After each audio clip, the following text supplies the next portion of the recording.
Hello everyone, I am Pradnya. In this video, we are going to study chapter number 15, Society, Law and Ethics. In this chapter, we shall be discussing some ethical issues, software licenses and e-waste management. So let's get started.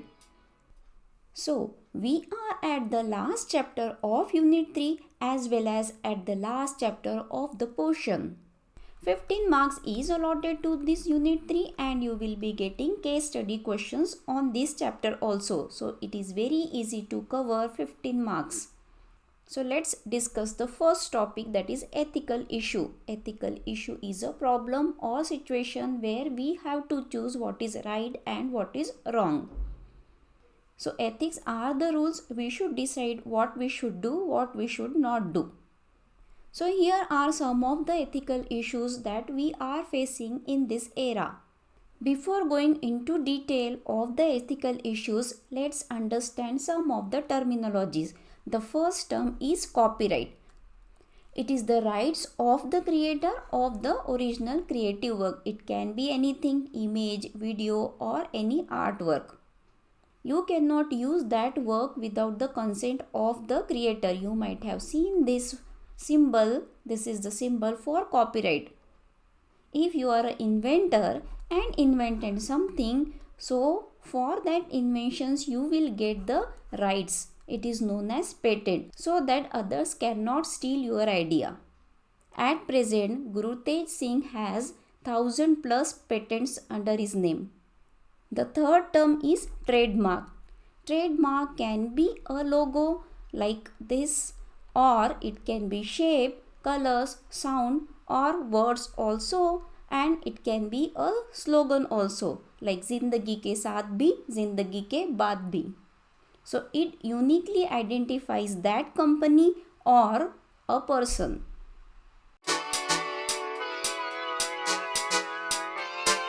Now we will try to understand different types of rights. The first one is the intellectual property rights. We are living in the information age and for us information is the most important property and information forms the intellectual property. It takes lot of effort to create any piece of information, but it can be duplicated or shared easily. So to protect our information we have IPR. It gives rights to the owner of that information to decide how much information to be exchanged, to be shared and to be distributed. So owner has all the rights to decide how to use the information, and even the owner can decide price for it. To protect our intellectual property, we have three options. We can copyright it, we can patent it, or we can use the trademark. Sometimes someone will try to use the copyrighted work or patented work. That means it is a violation of the right. So the violation of IPR is called as infringement. Infringe means it is an act of breaking law. There are three forms of IPR infringement. The first one is plagiarism, the second one is copyright infringement, and the third one is trademark infringement. Let's discuss these three violations in detail.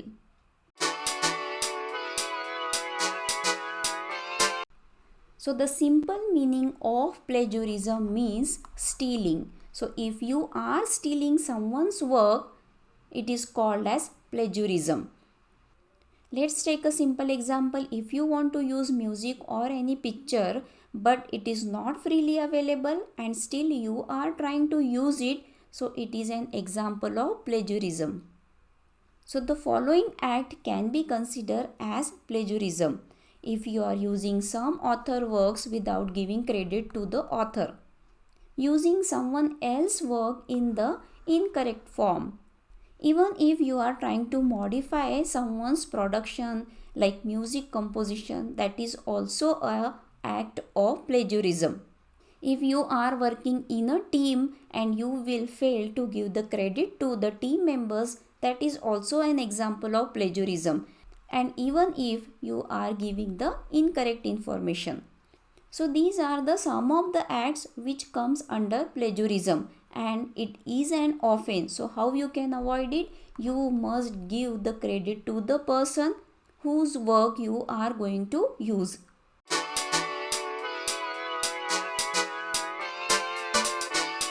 The second violation of IPR is copyright infringement. Copyright infringement means if you are using some copyrighted work without the consent or permission of the copyright holder. So you cannot use the copyrighted work without permission. It's an legal violation. Here are some of the examples of the copyright infringement. If you are trying to sell the pirated books, or if you are trying to sell the pirated softwares, even if you are copying or duplicating some artwork, it comes under the copyright infringement. One more example is online piracy, or if you are playing any play in public without taking permission from the playwright. The third type of IPR infringement is trademark infringement. It is an unauthorized usage of mark which is identical or similar to a registered trademark. So I cannot use any trademark which looks identical to already registered trademark. In this way, we discuss three types of violation of IPR. The first one is plagiarism, the second one is copyright infringement, and the third one is trademark infringement.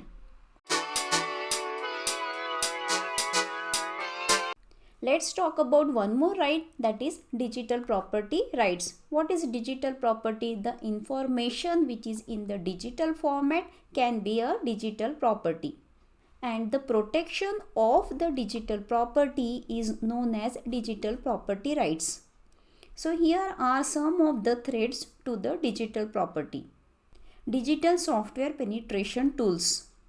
Hackers can use some tools to penetrate to your software, like cracks which will modify the software, or key gains with the help of which they can take the license key of your software. The another threat is stealing of the codes. Hackers or other developers can steal your software code and then they can build their own version and sell them as their own.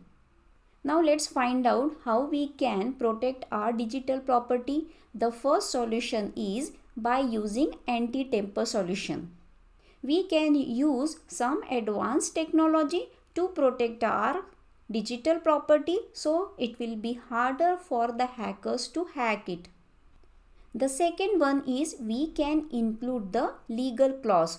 So by using legal clauses, it will prevent the usage of your software code. And the third solution is limit the sharing of software code. When you are sharing your software code, share with the trusted people of your development team. So by taking some measures, we can protect our digital property.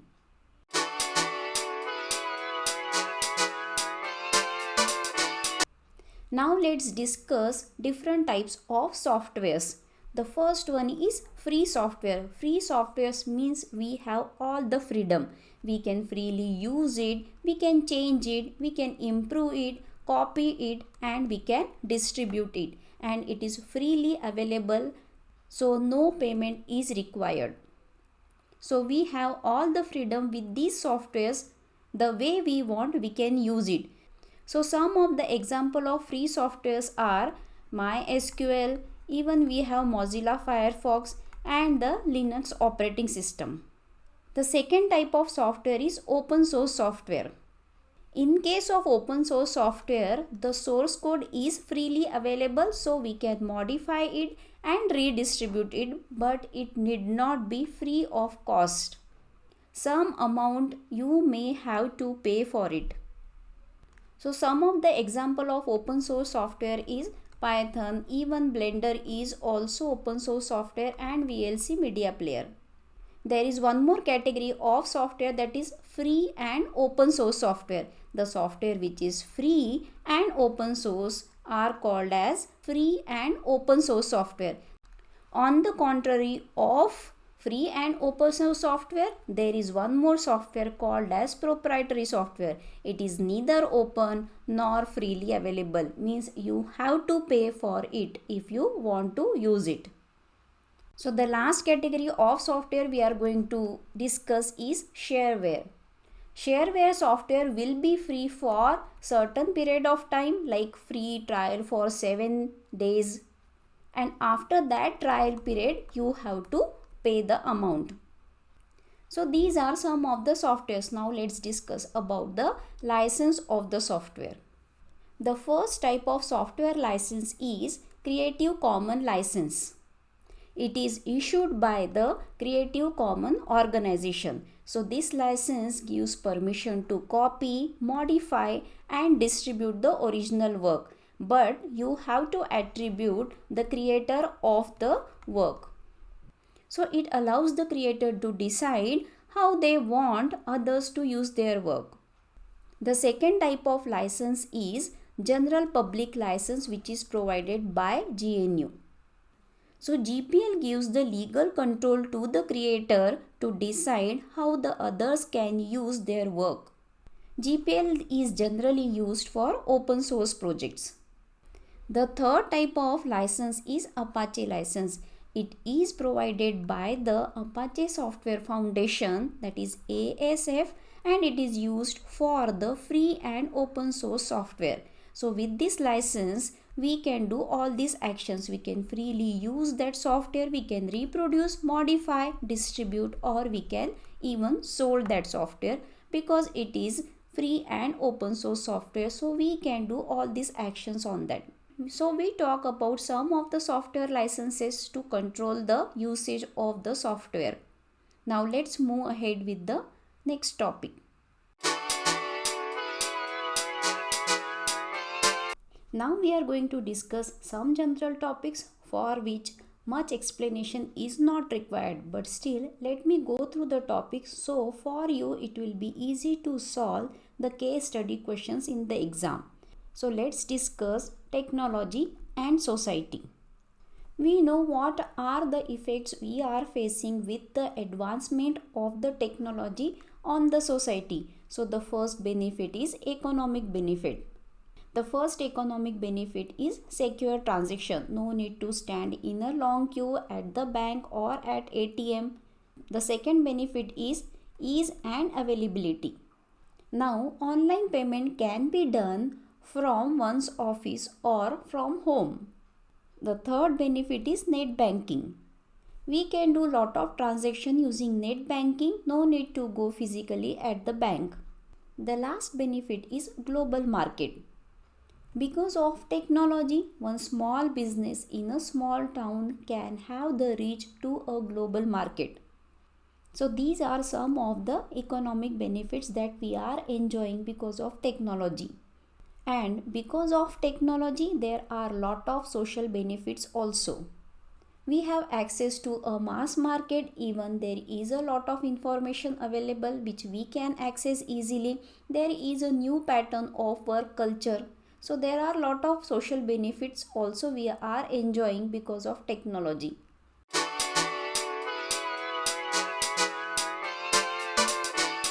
Let's talk about one of the major issue that we are facing, that is e-waste management. E-waste means it is a discarded electrical or electronic devices. Before going through this topic, I would suggest if you are taking any gadgets, please try to use it maximum. Don't frequently change the gadgets because e-waste is the biggest threat to the environment. So here are some of the e-waste disposal process. The first one is dismantling. We can remove the dangerous parts like CFC, switches and PCBs, and we will remove the valuable substances, which can be metals like steel, iron, gold, copper. The second method of e-waste disposal is segregation of metal. We can segregate the plastic also. This is a part of the shredder process. The third method is refurbishment and reuse. Refurbishment means we can repair it and then we can reuse it. So electrical part or electronic part which we can repair and reuse, that we can do it. Even we can recycle or recover the valuable material. The metals, even glass, we can recycle and we can use it. And proper treatment or disposal of dangerous material and the waste also should take place. There will be some dangerous metals that we have to dispose and some metals we can reuse. So why we do the recycling of e-waste? We can get some valuable metals because while designing the electronic or electrical gadgets, we use many types of metals. The second main advantage of using recycling is we are protecting public health and water quality. The toxic substances from the devices can be released into the atmosphere or can be leaked into the land. It will surely create the job because there will be professional recyclers. There will be toxic elements, so we will get protection from that if we recycle it. The next benefit is saves landfill space. Recycling will conserve the landfill where we will dump the e-waste. Let's discuss one more general topic, that is gender issues. The first gender issue is underrepresentation. Underrepresentation means it is observed that there are less girls than boys in the subject of computer science. So what are the factors for that? The first factor is preconceived notions. There are some preconceived notions like boys are good at technical things and girls are good at humanities and art. So this may influence the girls' decisions and it may end up in taking other subjects than computer science. The second reason for that may be lack of interest. When we are small, we like to play video games and maximum video games are boys centric. So boys develop more interest than girls. The third reason may be lack of motivation. Girls are pressurized to maintain work-life balance so that they can take care of the family. So this may discourage girls from taking up the technical subject like computer science. The next reason may be lack of role models. When we watch TV or when we see in ads, there will be less number of females in the field of technology. The last factor may be lack of encouragement in class. As there are less number of girls in the class, boys get more attention. So because of that also, girls may not develop interest in the computer science. There may be one more factor why girls are less than boys in computer science, that is not girls friendly work culture. It may be the case that boys are preferred over girls, so girls are not actively working on the computers. So how we can solve this problem? What are the possible solutions for that? First, there should be more initiatives and programs so that it will get encouragement to the girls. The second solution may be in TV and film, female role models should be acknowledged. And what else we can do? The third solution will be in practicals, we can encourage girls to actively work on the computer. So by following some solutions, girls will get confidence and will take interest in the technical subjects like computer science.